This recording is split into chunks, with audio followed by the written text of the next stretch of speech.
नमस्ते मित्रों। आज हम चर्चा करेंगे अग्न्याशय शोथ की, पेनक्रियाटाइटिस। ये रोग ऐसा होता है कि अग्न्याशय के अंदर पाचक एंजाइम बहुत अधिक मात्रा में बनते हैं और वो अंदर ही अंदर वृद्धि होती रहती है। उसके कारण से पेनक्रियाज हमारा सूजन हो जाती है, पेनक्रियाज में अत्यधिक सूजन हो जाती है। उसके कारण से जी मितलाना, उल्टी होना और तीव्र बुखार, पेट के ऊपरी भाग में दर्द होकर के पीछे तक दर्द जाने लगता है। इस प्रकार की स्थितियां हो जाती हैं अग्न्याशय शौथ में। कई बार देखने में आता है बहुत ज्यादा पाचक एंजाइम बनते हैं तो शरीर में खुजली होने लगती है, बहुत बुरी स्थिति आ जाती है। तो इस प्रकार ये रोग बड़ा परेशानी देने वाला होता है। यदि लापरवाही करते हैं तो बहुत ज्यादा दिक्कत आती है। कभी कभार अचानक थोड़ा सा दर्द हुआ और वो थोड़ी देर बाद ठीक भी हो जाता है, लेकिन लंबे समय यदि इसको इग्नोर करते हैं, लापरवाही करते हैं, तो ये समस्या ज़्यादा हो जाती है। तो उसके लिए आपको इसका ट्रीटमेंट क्या लेना है, कैसे क्या करना है, वो विस्तार से आपको बताने का प्रयत्न करता हूँ। सबसे पहले भोजनचर्या को एकदम से आप ध्यान दीजिएगा। तुरंत ज़्यादा दिक्कत हो रही है तो अन्न भी त्याग दें और डेयरी प्रोडक्ट तो आपको लेना ही नहीं है। जब तक आप पूर्ण रूप से ठीक नहीं हो जाते हैं, डेयरी प्रोडक्ट को आप कंप्लीट बंद रखें। और जब दिक्कत ज़्यादा हो रही हो तो अन्न भी छोड़ दें। आप फलाहार का सेवन करिए। अंगूर, नाशपाती, एवोकाडो, स्ट्रॉबेरी, ब्लैकबेरी, मलबेरी, लीची, शरीफा, चकोतरा, आंवला आदि फल या इनका रस आप ले सकते हैं। मूली के पत्ते, बकला, सेम, ग्वारफली, चौलाई आदि का आप सेवन करें ज़्यादा से ज़्यादा। और जब आपको राहत हो जाती है, आपको भोजन करना है, तो उसका तरीका बदलें। सवेरे के समय ये मैंने फल बताए आपको, सारे इन फलों में से आप अपने हिसाब से चयन कर लें। 4 से 6 प्रकार का फल आपको सुबह खाना है। आप अपने तृप्ति के हिसाब से ले लें, जितनी आपके शरीर की आवश्यकता है उतना फल आप सुबह तृप्त होकर के खा लीजिए। दोपहर तक आप कोई भी भोजन ना करें। दोपहर में जब आप भोजन करते हैं तो उससे पूर्व इन्हीं आइटम्स में से आप कुछ सलाद के रूप में ले लीजिए, सब्जी आदि जो भी आपको उचित लगे, जो आपको अच्छा लगे, इन्हीं में से कुछ छांट करके आप सलाद रूप में पहले खा लें। जितना भोजन आपको करना है लगभग उससे आधी मात्रा आप पहले सलाद खाएं और तदुपरांत कुछ रोटी सब्जी आदि जो भी आपको खाना है वो खा लीजिए। और शाम के समय भोजन आप 6-7 बजे तक कर लें और उसी प्रकार पहले सलाद लें और फिर रोटी ले लें। तो इतना आप करते हैं तो भोजन आपका ठीक हो जाता है, आपको बहुत जल्द आराम आएगा। उसके साथ साथ योगिक क्रियाएं हैं। कुंजर क्रिया से लेकर के, कुंजर क्रिया आप जानते होंगे, जल पी करके और उल्टा कर देना, उसमें थोड़ा सेंधा नमक आप डाल सकते हैं, नींबू डाल सकते हैं, आधा नींबू डाल लें और थोड़ा सेंधा नमक मिला लें, गर्म गुनगुना पानी पी करके उल्टा कर दें तो वो पित्त का शमन हो जाता है उससे। शंख प्रक्षालन एक क्रिया होती है योग की, हमने उस पर वीडियो बनाई नहीं है अभी, आपको वैसे विधि बता देता हूँ। आप 2-4 लीटर पानी गर्म कर लें, उसके अंदर सेंधा नमक डाल दें, थोड़ा नींबू डाल दें। जोड़ों का दर्द है तो नींबू ना डालें, और यदि आपको हाई बीपी रहता है तो नमक ना डालें, और दोनों ही चीज़ें हैं तो केवल गर्म पानी, सिंपल गर्म पानी आप ले लीजिए। उकड़ू यानी काग आसन की स्थिति में आप बैठ जाते हैं, जैसे सामान्य भारतीय शौचालय में हम बैठते हैं उस स्थिति में आप बैठिए और पानी पिए 1 गिलास। और 5 आसन करने होते हैं। ऊर्ध्व ताड़ासन, खड़े होकर के ऊपर शरीर को खींचना। त्रियक ताड़ासन, इस प्रकार से शरीर को खींचना श्वास भरते हुए। कटी चक्रासन, उद्राकर्ष आसन और त्रियक भुजंगासन, ये आसन करने होते हैं।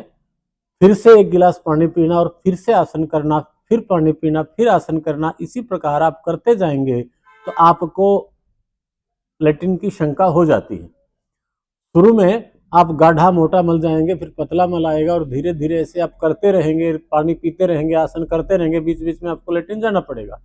ऐसा करते करते एक स्थिति ऐसी आ जाती है, जैसा पानी आप मुंह से पी रहे थे वैसा ही गुदा द्वार से निकलने लगता है। इसीलिए इस क्रिया का नाम शंख प्रक्षालन होता है। जैसे शंख में हम पानी डालते हैं और दूसरी तरफ से वैसा ही पानी निकलता है, ऐसे ही आप मुंह से जैसा पानी पिएंगे सेम वैसे का वैसा पानी गुदा द्वार से निकल जाता है। इस क्रिया को कहते हैं शंख प्रक्षालन। ये बहुत जबरदस्त क्रिया है। मात्र इस क्रिया के करने से ही अनेक सारी समस्याएं मिट जाती हैं। लेकिन ध्यान रहे, बहुत ठंड में ये करने की क्रिया नहीं होती, बहुत गर्मी में करने की क्रिया नहीं होती, खासकर बरसात के दिनों में नहीं करना होता, निषिद्ध होती है। सर्दी गर्मी में तो फिर भी आप अर्धशंख प्रक्षालन कर सकते हैं, मानो मल की सफाई कर लें, पतला पानी आने लगता है तब आप बंद कर सकते हैं। बरसात के दिनों में बिल्कुल नहीं करना होता। सबसे अच्छा समय होता है मार्च और अप्रैल के 15-15 दिन, और इसी प्रकार से सितंबर अक्टूबर के 15-15 दिन, ये सबसे उत्तम समय होता है। इस समय आप शंख प्रक्षालन कर सकते हैं। बाकी वर्ष भर रोग की स्थिति को देख करके बाद में किया जा सकता है, लेकिन पूरा ना करें। हम बस्ती ले सकते हैं, इसके अंदर पंचकर्म का सहारा भी ले सकते हैं अग्नाशय शोथ में। तो ये सब यौगिक चिकित्साएं होती हैं। आप नेति कर सकते हैं, आप त्राटक कर सकते हैं एकाग्रता की दृष्टि से। आप शवासन करें, सहज लेटिए और लंबे सांस भरना छोड़ना, बिल्कुल शांत करें शरीर को। जितना आप शरीर को गति में करते हैं, स्पीड बढ़ाते हैं, शरीर की गति करते हैं, तो उससे पित्त की वृद्धि होती है। शरीर को शांत रखें। बहुत ज्यादा श्रमशीलता का काम यदि आप करते हैं तो रेस्ट करें, विश्राम करें। अब हम औषध की चर्चा करते हैं। औषधि इस रोग के अंतर्गत हमें क्या लेनी चाहिए? देखिए, मैं भोजन आपको बता चुका हूं, योग के बारे आपको बता दिया। औषधियों में आप घरेलू प्रयोग करते हैं तो आप लौकी का जूस ले लें, लौकी का जूस ले लें, और उसके साथ साथ आप नारियल पानी पी सकते हैं। और दवाओं में हम पतंजलि की दवाओं के अंदर देखिए, सर्वकल्पक्वाथ, ये बहुत सारी बीमारियों में काम करता है। इसमें 3 चीजें होती हैं, भूमि आंवला, पुनर्नवा और मकोई, जबरदस्त होती हैं ये। और एक यदि आपको इम्यूनोग्रिड क्वाथ मिल जाता है तो इम्यूनोग्रिड क्वाथ, दोनों को मिला करके 10 से 15 ग्राम को 400 ग्राम पानी में उबाल लें। 100 ग्राम शेषांश रहने पर सवेरे खाली पेट और शाम को खाना खाने से 1-1.5 घंटा पूर्व आप इनका सेवन कर लें। उसके थोड़ी देर बाद आधा पौना घंटा रुक करके इम्यूनोग्रिड गोल्ड 1 कैप्सूल और 2 पैंकोग्रिड, ये पेनक्रियास को सूजन उतारने का काम करती है, इन दोनों को खाना खाने से कम आधा पौना घंटा पूर्व ले लें। 2 पैंकोग्रिड और 1 इम्यूनोग्रिड गोल्ड। बहुत ज्यादा दिक्कत हो आप 2 भी ले सकते हैं अथवा 1 ही पर्याप्त है।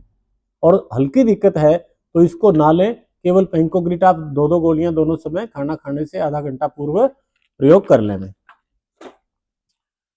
सुबह के नाश्ते के बाद विटामिन बी कॉम्प्लेक्स 1 प्रतिदिन आप ले लें। ये बहुत महत्वपूर्ण है। इस रोग से संबंधित विटामिन बी की कुछ कमी हो जाती है शरीर में, वो इससे दूर हो जाएगी। विटामिन बी कॉम्प्लेक्स सुबह नाश्ते के बाद 1 कैप्सूल रोजाना लेनी होती है। और भोजन करने के बाद इम्यूनोग्रिड वटी 1, आरोग्यवर्धिनी वटी 1 और पुनर्नवा मंडूर 1 गोली, ये तीनों की तीनों सुबह दोपहर शाम, सुबह नाश्ते के बाद, दोपहर भोजन के बाद और शाम के भोजन के बाद, तीनों समय 1-1 इनका प्रयोग आप कर लें। तो मैं समझता हूँ इतना करने के बाद आपकी पेंक्रियाटाइटिस या कहें या अग्नाशय शोथ कहें, ये समस्या आपकी दूर हो जाएगी। लेकिन साथियों, भोजन सबसे महत्वपूर्ण है। मैं फिर से दोहरा रहा हूँ, भोजन में आप बिल्कुल भी गलती ना करें। कई सारे रोगी होते हैं, दवा तो ले लेते हैं, भोजन पर ध्यान नहीं देते, दिनचर्या पर ध्यान नहीं देते, तनाव में रहते हैं, चिंता में रहते हैं, डिप्रेशन में रहते हैं, रात को देर से सोते हैं, रात को देर से भोजन करते हैं, फिर कहते हैं जी लाभ नहीं हुआ। पूछते हैं तब पता चलता है कि परहेज ठीक से नहीं की अथवा दिनचर्या आपकी ठीक नहीं है, तब ये समस्या आपको रह जाती है। और इसमें यदि आप लापरवाही करते हैं तो बाद में सर्जरी कराने की नौबत भी आ सकती है। पित्ताशय, अग्नाशय आपका निकालना पड़ सकता है। तो विशेष ध्यान रखें। शरीर में परमात्मा ने जो जो ऑर्गन बना रखे हैं सारे महत्वपूर्ण हैं, इसको आप एवं ही ना समझे किसी अंग को। तो आप ध्यान रखिएगा आपकी सेहत का, और दवा के साथ परहेज महत्वपूर्ण है। और एक बात और ध्यान दीजिए, कुछ बंधु होते हैं सुन करके वीडियो दवा ले लेते हैं। अच्छा रहे आप किसी योग्य वैद्य से परामर्श कर लें। और यदि आप हमसे भी परामर्श करना चाहते हैं तो हमारा फ़ोन नंबर हम आपको हर वीडियो में बताते हैं। आप व्यक्तिगत इस पर व्हाट्सअप डालें, रिक्वेस्ट भेज दें, हम आपको उचित परामर्श देने का प्रयास करेंगे। और आप हमारे मार्गदर्शन में दवा लेते हैं तो आपको जल्दी लाभ होगा। तो इस बात का विशेष ध्यान रखें। वीडियो को ही सब कुछ ना समझे। वीडियो आपको प्रेरित करने के लिए होता है, और ट्रीटमेंट के लिए आपको व्यक्तिगत मिलना चाहिए, अथवा आप हमसे बात कर सकते हैं। हमारा पता नोट कर लीजिए, Patanjali mega store, Charkhi gate, Charkhi, Dadri, Haryana. Phone number 8950096227।